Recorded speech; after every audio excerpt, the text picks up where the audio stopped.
Hi everyone. Hello. Hope you're well. We have a huge series coming your way in the next couple of weeks. We've done an SIV with Flyeo in France in September and we did loads of filming. SIV is the simulation of flight incidents on a paraglider, so we can react accordingly when stuff gets out of shape.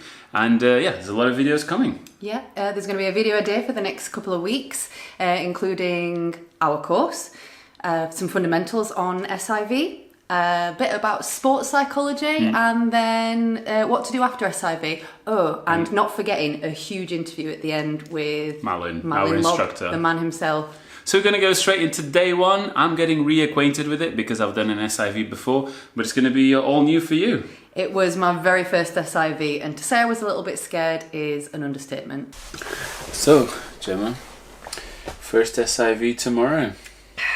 I think I'm not as scared as you possibly were, but we're hiding it very well. I think everybody expects when they go into an SIV that it's going to be like, oh my god, you're going to be doing infinite tumbles or like spiraling or, obviously not infinite tumbles, but crazy manoeuvres that you just can't imagine anybody not getting tangled up or like plummeting to the earth. But I know that that's not the case now. I know that you start off small and build up.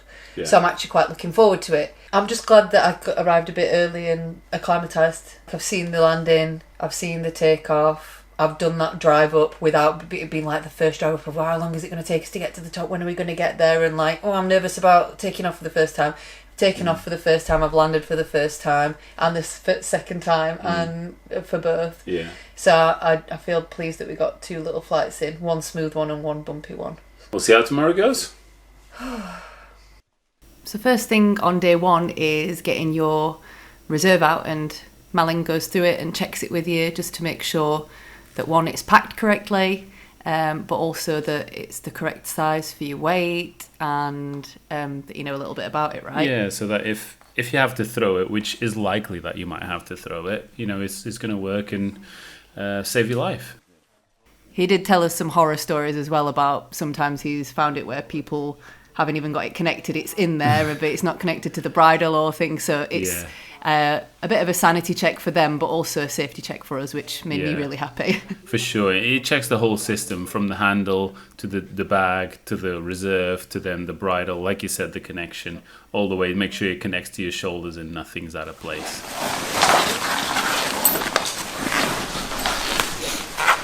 Have you ever thrown your reserve in this? Nope, never thrown a reserve ever. There's still time. And then after that, obviously, we put everything back together. Okay, I just want to get to know you all a bit better. So I'm going to go around the room and I want your name, your wing and its colour, and then your flying experience, so hours and years.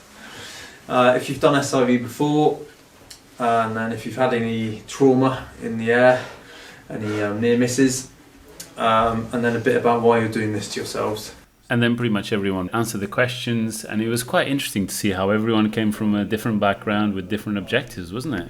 Some were quite experienced pilots, some people were way less experienced than us, and impressed us that they'd decided to get on an SIV like with very few hours, where we thought that we needed at least 50 before we did our first, but maybe not. What was your objectives then? My objectives were to be less scared. I wanted to do more manoeuvres that were more dynamic and just generally build up my confidence. I didn't want to throw my reserve, but I knew that I should throw my reserve, so I went in with the intention of doing that. What about you? Just in general, like everyone else, I get a bit more scared when things are high G, but I can't lie, I really want to get into stalls.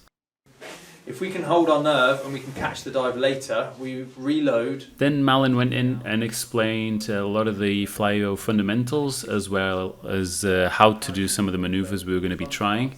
But we'll put all of that in the future videos, and if you're watching this in the future, there'll be links in the usual places. That's the most important break you can learn in paragliding. That will save your life one day. Before we knew it, we were on takeoff and ready to do our first flights of the day. Yeah, the drive up's not too bad, is it? Definitely not, and it gets shorter the longer you're there. Yeah, but because there's a lot of nil wind, we ended up doing loads of forward launches. Yeah, not my favourite, but we got good at them, didn't we? Okay, I want you to build it by yourself now, and I'll tell you when to catch it. Let's go. I was quite glad to be first off because I was pretty nervous at this point. But Malin was really kind to me, and we started off doing some pitch motion. And then once I got it into a bit of a pendulum, he asked me to cancel it all.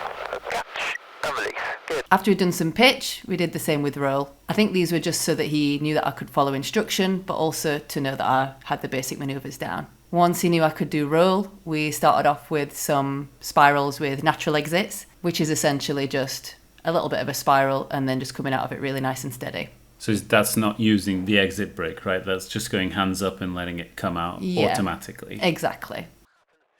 I can already see that I'm sitting too far forward in my seat.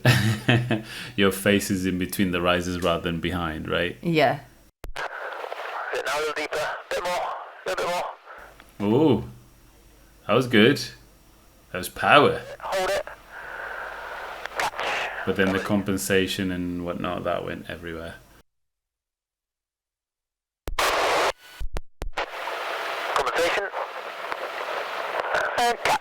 Good, we still need to be a bit sooner. Head towards the landing, please. And before you knew it, the run was over. So my first run back was pretty straightforward. He just asked me to do spirals with rapid exits on my own, which is the last thing I did 4 years ago. Perfect. See if you can replicate that on the opposite side. Again, by yourself. I didn't manage to get a lot of energy into them, but I think they were quite clean, so he seemed quite happy about it. Yes, good job again. Now let's go with a little more energy. So that means you just need to adjust your timing. Getting closer to putting the nose straight down, but still not as much as you can go. Good job. On the next straight dive you have, I want you to just push through that last part of the brake range. Now go deep. Lean back, do nothing, boom, and release. Good. Those do feel quite nice when you come out really straight and you go straight up. And you let go of the wing and it's just goes up straight like that. It's real nice. Perfect. You got great body position, great catch and release. So on run number 2 of the day, some spirals with natural exit to begin with. I quickly built up to spiral with rapid exit, which Malin kind of gets you to do a bit of a visualization first. So on the way up, we'd all been doing this right arm down, left arm down, right arm down, and then back, and then catch with both arms. But it's really tricky to kind of be thinking about all that while you're up there. For me, the tricky thing was the timing with the arms. I was also getting pretty nauseous at this point and getting to the spirals quickly that I kind of went nose down pretty quick. I didn't feel like I was that nose down at the time. This one scared me a little bit because, I think there were some problems with timing there, which meant that I didn't catch the wingtip.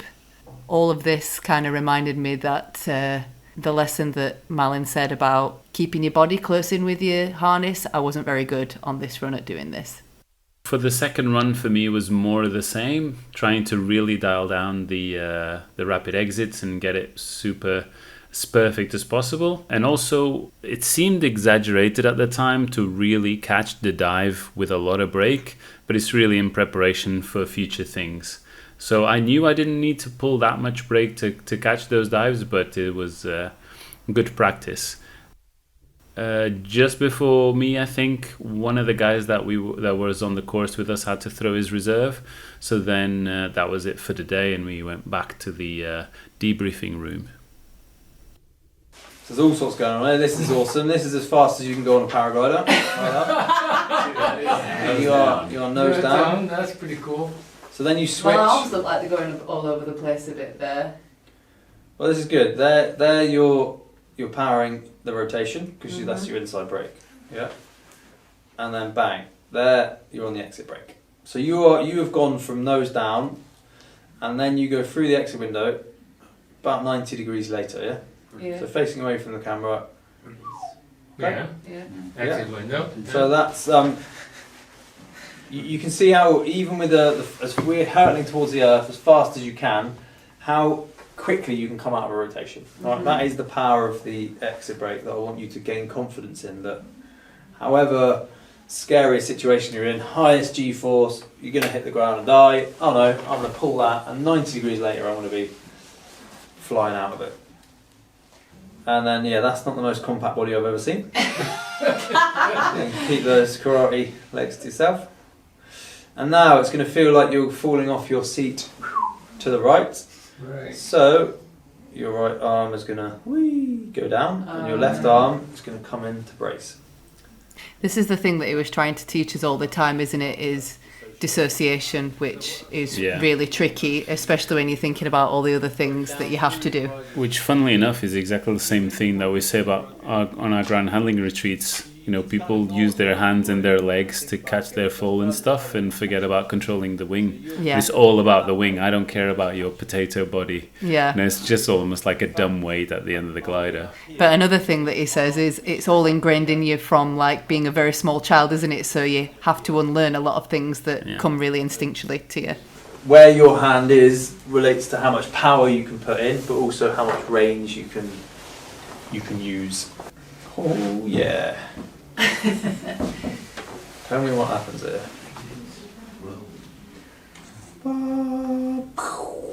Why did that happen? At this point, I had no idea what I was doing wrong. I just knew it felt wrong. Yeah, so it's not that you're too deep on the exit brake, it's that you leave it on for the roll. Right, so you're accelerating it that way. So then by the time you put compensation brake on, You're rolling. you're fired out, because you see how aggressive, because you've left that on, you see how aggressive this roll movement is. Wow. So then even though... Then the legs go again. So even though at this point here you're pulling a lot of brake, that's running out of inertia, so that's not going to do much. Whee! So same thing here. The rest of my brief was about timing, so I knew it was something I needed to get better at. But you're less out of balance and out of sorts for that. The legs every time though. Do you feel more comfortable doing these now with a bit more energy? Yeah. But yeah, here, nice exit, like you come out, I mean at that point there, you are nose down, and then by pulling the exit brake so hard, you don't actually rotate anymore, your body just gets fired through the exit window. You got yellow gloves on? Yeah. Beautiful. I want to start giving them out on the course, because there's no hiding. Yeah. Look at that, it's still, when people have got black arms and black gloves, they're like, no, it's definitely full brakes. So you see how quick you can be, guys? After the vertical, boom, straight on, straight off. It really went down. That's good. More confident. You've just got to get to the point in your flying where you'll do that for fun. That sort of energy, that sort of brake range. So I've got a little bit of height, I'm just going to whack in a nice rapid exit. Bang! First day of SIV, how did it go? I was nauseous when I got down, and the first time, and I think it's because I was focusing too much on the wingtip and not on my surroundings. So the second time I tried to focus more on my surroundings, and it was a bit better, but we only got two. You pulled some right nose downs on that second one, man. I was like, Jesus. I was, I was pleased that I managed to pull plenty, but I'm not very pleased with my timing, so hopefully that'll improve over time. But it's good though. But yeah, it's not as scary as I expected. It's progressive, but it's definitely. I wish we'd have got more runs as well. How did it go for you? It was alright. I got a little bit unlucky on both, but it was okay. I did spirals with rapid exits, got them a lot of energy with the nose properly down, which I didn't manage to do last year. But yeah, all good. Very excited for the next round. You got the first big scary part and That's the apprehension best thing. out of the way. Yeah. And now you know that there's stuff to work on. Until tomorrow. Let's see what tomorrow brings.